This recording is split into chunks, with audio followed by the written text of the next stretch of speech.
because all of the top chances were drawn off the track, and 3 of them all shown inside that blue circle. The yellow cap and the red colours belong to Purpose. White and black colours bell to 2, who's 4 deep on the turn, and even wider, 5 wide in the yellow and black corded cap is the highly fancied Dialer Disc. Now, as they turned for home, a filly called Rise went to the lead in the red with the white cap. What price do you think she was? 200 to 1. She paid $19.75 for 25 cents on the TAB. Just for a fleeting second, looked as though she was going to pull off the boil over of the month. But Purpose and Bell to Two on the outside now got the measure of Rise, and desperately ridden by Stephen Jeffries, Purpose got there very gamely. Equal favourite at 13 to 4. Bell to Two was equal favourite, and Rise at 200 to 1. You can't afford to miss the start in races of any distance, as only the goodies did in the second event on the program. He was flat-footed when the starter hit the button, and he came out a clear 2 lengths behind the others. He was about 3rd last into the home straight and did pretty well to beat all but the place getters. Now, when they turned for home, the backers of this leader, McGlinchey, must have been dusting themselves down. He looked well clear. He's 3 or 4 lengths in front, but look at this big fellow, Kaidahom. He's one of the biggest horses in training in Australia. In fact, across the backside, he's got a stern like HMAS Melbourne. Kaidahom drawing away in the last bit and had almost 2 lengths to spare on the line over McGlinchey, with top of the pack a good third, 3 to 1 favourite, 11 to 1 and 9 to 2. Now, Been There, who was being talked about as a likely Golden Slipper favourite, made his return after a spell yesterday. There he is in the yellow colours, racing between March Magic and Sir Dapper. Now, as they turned for home, he stopped as though someone had run out and hit him fair between the ears with a cricket bat. Been There he is, dropping away into 3rd place. He even wanted to duck to the fence momentarily, and Cook had to stop riding. Now, Sir Dapper shot clear, and the race is well in his keeping. Watch the rider of the leader have a slew over his left shoulder there in a moment. Boy, was that a slew. He needn't have bothered. You're well clear, Maury. Get to the line, son. And Sir Dapper wins at 7 to 4. March Magic 25 to 1. Indentation 6 to 1. Been There, of course, an odds-on favourite. Now, the 4th of the day, there was interference in the early stages.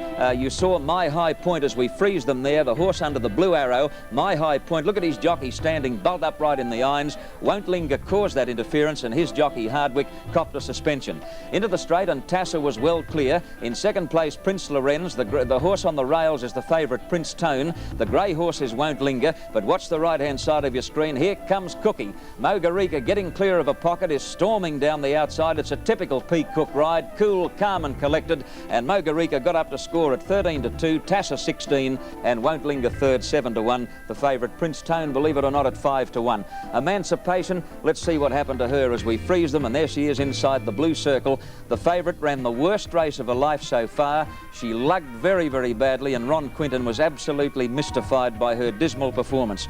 This is the Hobartville field as they near the turn, and the big bloke Mars K with the white cap is about to race up and join Northern Reward and Adenia Sun.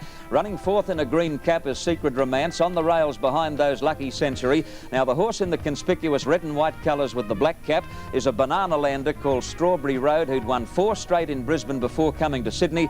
This was his Sydney debut, and by golly was it an impressive one. Now, Langby said, "See ya, boys," as they turned for home. Masquet shot clear of Strawberry Road, getting into 2nd place. I like the way he went through that opening. He's every inch a racehorse. Look at Veloso storming down the outside. Emancipation toiling at the rear of the field. Masquet just held out Strawberry Road with Veloso 3rd. A protest 3rd against 1st was dismissed.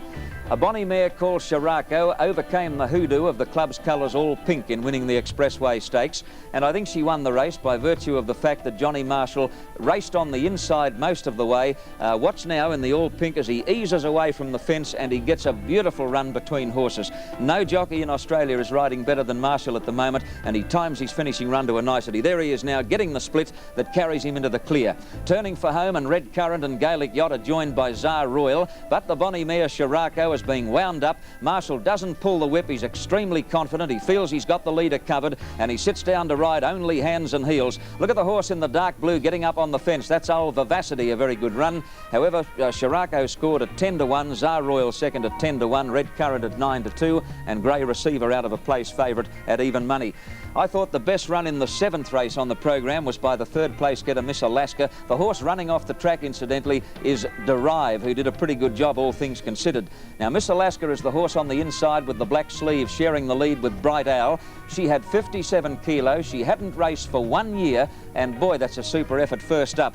Now, here's Silly Filly, which gave trainer Ray Guy a winning double, looming up on the outside. She's improved her own weight in the last 2 months, this little mare, and Silly Filly draws away in the last bit to win at 11-4 favourite. Bright Owl second at 50-1, and What a Run third, Miss Alaska at 5-1.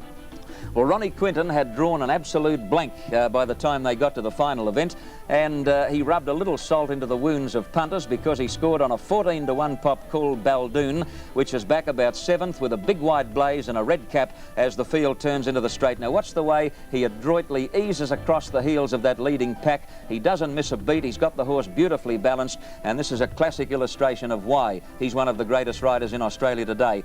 Big Bickies is in front, Gamester getting the rails run, but here comes Ronnie. Baldoon sweeping down the outside, takes the lead in the closing stages, and Baldoon storms away to win at 14-1. Gamester second at 50-1. Big Bickies third at 7-1. And Mike, as they say in the trade, and the popular